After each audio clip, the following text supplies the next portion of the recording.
Hey guys, it's been confirmed that Nintendo is making some controllers for iOS devices, I think iPad and iPhone. So, I'm not going to talk about this much. I'm just going to leave it over to what my prior video was. I talked about this a few months ago in a video specifically saying that if Nintendo really wants to dominate the mobile market, they can make their own controller. Right, the reason why Nintendo usually wins so well is because of the hardware and the software integration. However, all they would need to do is to make a controller around this mobile device, and that's what it looks like they're doing. So overall, guys, I'm really excited about this. It looks very promising. I think this is one of the ways in which Nintendo will actually make some revenue, a lot more revenue going into this fiscal year that they believe will be a lot more profitable than the prior years, guys. So I'm just going to take it and swing it over to my prior video so that you guys have an overall opinion of what I think of this device.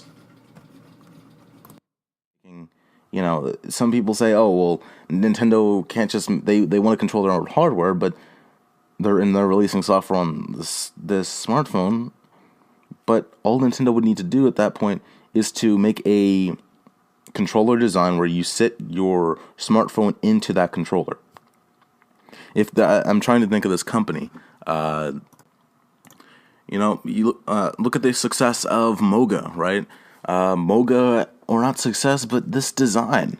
For $6, you have this controller, or maybe it's not Moga, but I'm thinking of this other company, where you just attach a controller, and the controller holds your smartphone in place, and quite simply, you can play your games on it. Meaning that Nintendo still controls their hardware. You're still using their controller. It solves the problem completely, and you're just using another device to display your games. You're using another screen, and this screen would just be on another smartphone. If they want to get into sort of the compatibility of this device with the controller, they could get into a contract with Apple or Samsung. Or if Microsoft really wanted the money and really begged, it'd say, oh, well, you can only get this on a Microsoft device, which actually may hurt Nintendo in the long run. But, only on Lumia devices, that would, like I said, hurt Nintendo, because people just aren't on those devices. But, I could see it on Apple, I could see it on a Samsung, or I could see it on just all, like, Android and iOS, right? Where we see, it's a controller. It's a Nintendo-made controller. And at the top, there's an attachment piece, and you can put your smartphone right there. Or even crazier is you have a controller where you can just sit the smartphone inside of it. That'd be kind of wide. It would make the controller wider. But if they wanted to have an all-in-one sort of fit for a controller, a physical device, they could do that.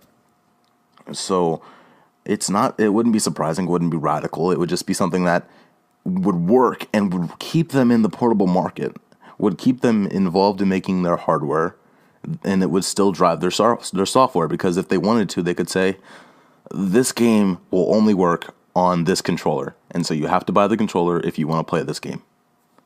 It's like, okay, that's it. Then they're still controlling the hardware, and Apple or whoever other company is still making revenue off of the fact that, hey, they're using that phone to play games, right?